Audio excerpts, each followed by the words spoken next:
Olá, tudo bem? E aí, gostaram dessa musiquinha? Gente, olha só, eu coloquei essa música muito linda, né? É internacional. Daniel faz uma participação, aleluia, muito linda. E eu queria mostrar que essa possibilidade da gente estar ouvindo uma música internacional, um filme internacional, faz parte desse novo processo aí, que é o que a gente vai estudar agora, um pouquinho sobre a globalização. E quando a gente vai falar em globalização, só um momento, nós vamos falar das diferentes formas de apresentações no mundo, né? Nós vamos falar de como as populações interagem em toda parte do globo. Aí a gente fala em definição, a gente vai falar de diferentes visões, fala um pouquinho sobre o processo histórico e as consequências de tudo isso, né? A gente sabe que mesmo as coisas muito boas ou não têm consequências, né? E aí a gente vai ver um pouco de será se a globalização o que é isso? É algo muito bom? É algo prejudicial? Todos nós conhecemos um pouquinho dos dois lados, né? Então a gente vai dizer que a globalização é essa interdependência entre os países de estar em contato, de trocas comerciais, a gente vai falar de espaço cultural, de intercâmbio, de modo geral. Mas aí eu vou dizer que existem diferentes visões, porque alguns colocam a globalização como um fenômeno estupendo, algo fenomenal. Na verdade, sim, é algo grandioso mesmo. Nós estamos falando de inovações. A gente fala na globalização, é o que possibilitou os grandes avanços da tecnologia. Nós vamos falar da medicina, os avanços que foram muito significativos e é significativo ainda. Mas a gente também fala sobre aquela visão que Milton Santos chamava de globalização perversa, que é das pessoas que não têm acesso, as pessoas que estão à margem dessa globalização, as pessoas que são excluídas desse mundo fantástico, globalizado, em onde as pessoas podem viajar, fazer intercâmbio ou turismo, ou mesmo usufruir das mais modernas tecnologias. E aí existe então essa visão, né? Mas o que de fato é a globalização? Essa troca, que definição a gente daria? Quando começou? Então a gente vai falar no processo histórico que ela tem origem nas grandes navegações. Quando os europeus decidem a viajar, a buscar novos territórios, a adquirir riquezas e trocas comerciais, nesse momento as trocas comerciais já é importante. Nesse momento a gente já pode considerar que a globalização já está no seu primeiro momento. Isso porque a gente vai entender a globalização como um produto do capitalismo. O capitalismo tem como objetivo principal o lucro, que é lucrar cada vez mais, é acumular cada vez mais. Então, vai haver necessidade de aumentar exageradamente a produção para que haja também uma quantidade maior de vendas, um número cada vez maior de consumidores e, consequentemente, um número cada vez maior de recursos sendo retirados da natureza. Então vai haver exploração também dos recursos da natureza, além da exploração de algumas regiões mais do que outras. Então a gente começa trazendo aqui uma definição que a gente tem que usar, mas com bastante cautela, porque é uma definição que diz que o processo é um processo, né? A globalização é um processo de interdependência econômica, política, sociais, culturais. A gente tem que ter o máximo de cuidado com isso, porque a interdependência aí econômica, política, social e cultural não ocorre da mesma forma para todas as pessoas, para todos os países. Essa forma de integração econômica também tem que ser cuidadosamente verificado, porque que integração? Quais são os países que estão integrados? Quais são os povos que integram essa globalização fantástica, maravilhosa? Todos os países estão interagindo da mesma forma? São maneiras para a gente refletir, porque existe uma hierarquia dentro desse processo onde as grandes nações continuam dominando, continuam explorando tanto dos recursos quanto da população, a mão de obra barata, principalmente nos países do sul. Então continuam os países ricos, que antes a gente chamava de países desenvolvidos, hoje os países do norte, eles continuam o centro do poder. Então a globalização é interessante, parte dos grandes centros, na verdade, os grandes centros de decisões, atinge alguns países, algumas regiões, ou quase todas as regiões, porém a forma, o alcance, os benefícios não chegam de forma igualitária para toda a população. Basta a gente pensar nos avanços da tecnologia, maravilhosamente esplêndido. Mas quais as nações que são as maiores beneficiadas? Quais as populações que são as maiores beneficiadas? Se a gente pensar nas pessoas que morrem na fila do SUS, esperando por um tratamento que hoje é facilmente diagnosticado, mas não tem acesso. Então vamos entender como esse processo pode ser integração. Falando de globalização e economia, a gente vai buscar compreender que essa globalização é o aumento, o objetivo principal é o mercado mundial. As pessoas produzem não é para atender a economia local, mas é para atender os grandes centros. E geralmente as pessoas dos países pobres ou em desenvolvimento, os países do sul, eles produzem para atender os mercados exterior. E por conta disso, de forma geral, foram criados blocos econômicos, numa tentativa de quebrar as fronteiras comerciais, de reduzir os impostos, as taxas alfandegárias, mas tudo isso vai trazer benefícios de forma igual para todos os membros. Fica essa reflexão. Vai haver nessa economia global um aumento geral da concorrência. Isso vai trazer uma competição e que a gente precisa refletir se a competição de um país, de uma grande potência, uma empresa que sai de uma grande potência, por exemplo, dos Estados Unidos ou do Japão, e vem se instalar no Brasil. A concorrência dessa empresa com uma empresa brasileira será a mesma? A gente vai pensar que essa empresa que chega no Brasil, ela vai estar explorando daqui a mão de obra do trabalhador, que é a mão de obra muito mais barato do que se encontraria nos Estados Unidos, no Japão, na França, ou qualquer outro país desenvolvido. Além da retirada dos recursos da natureza, que é um prejuízo muito grande. A gente sabe que os recursos estão ficando escassos.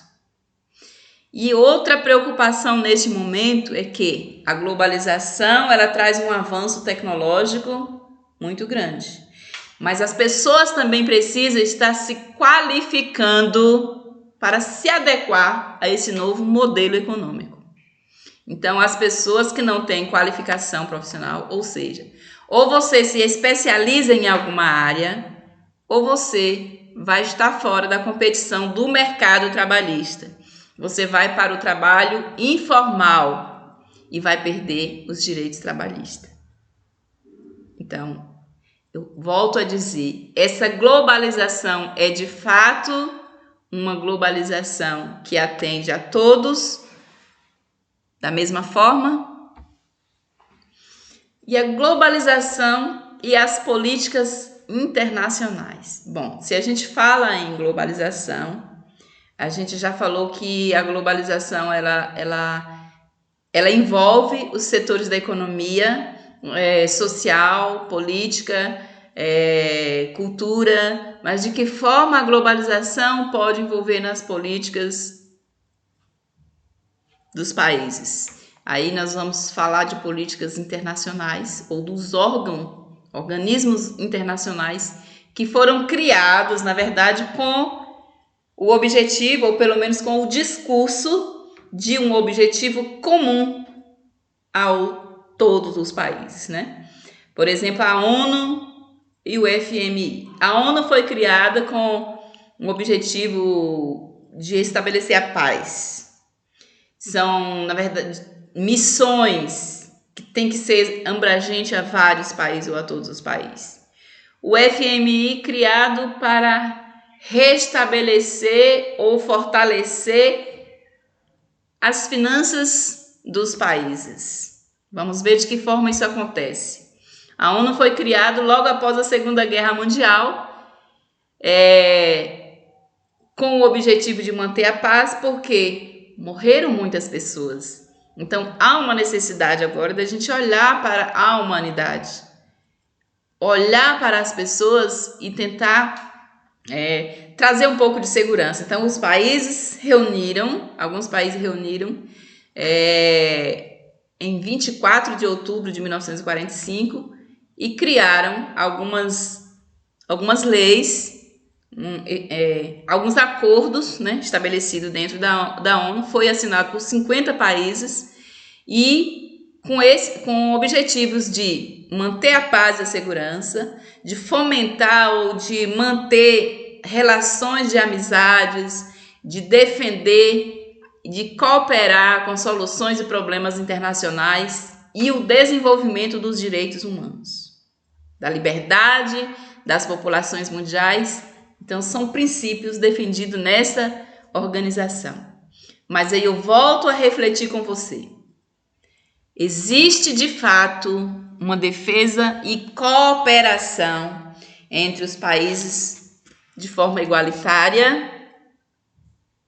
Isso é o que a gente precisa, de fato, compreender.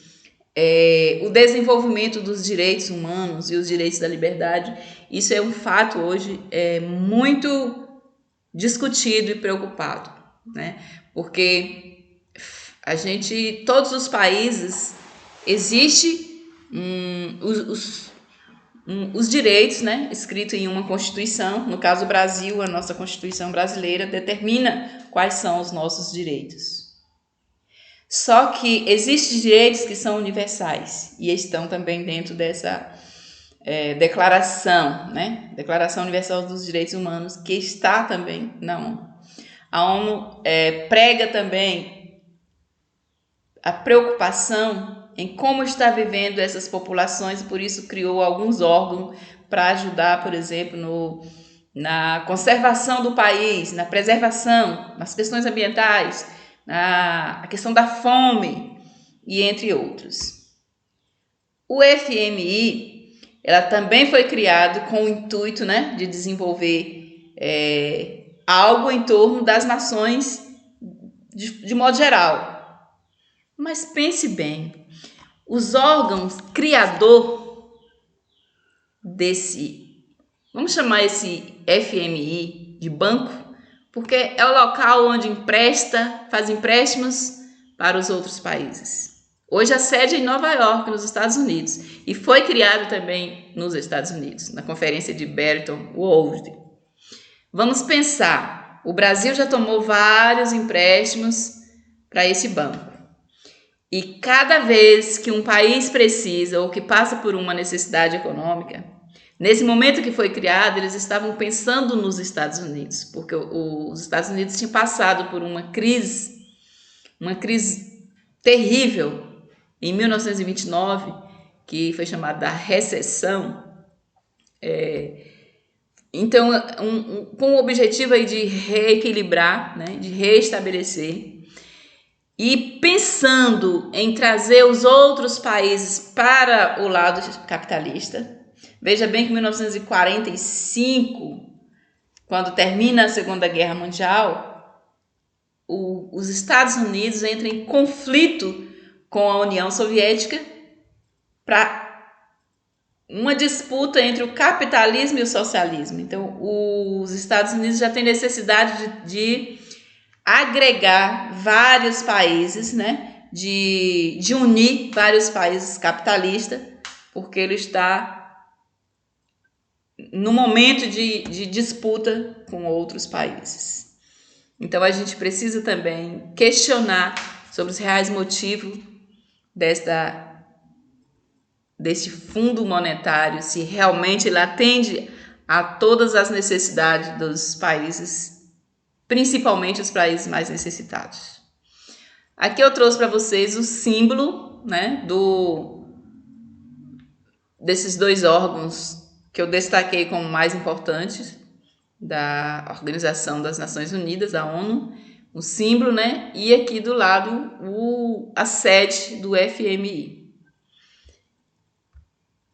Bom, a gente falou que a globalização ela atinge as pessoas também de modo cultural. Aquela música que eu trouxe na abertura já é uma música internacional e que é cantada em inglês e uma parte também em português, né? É uma mistura.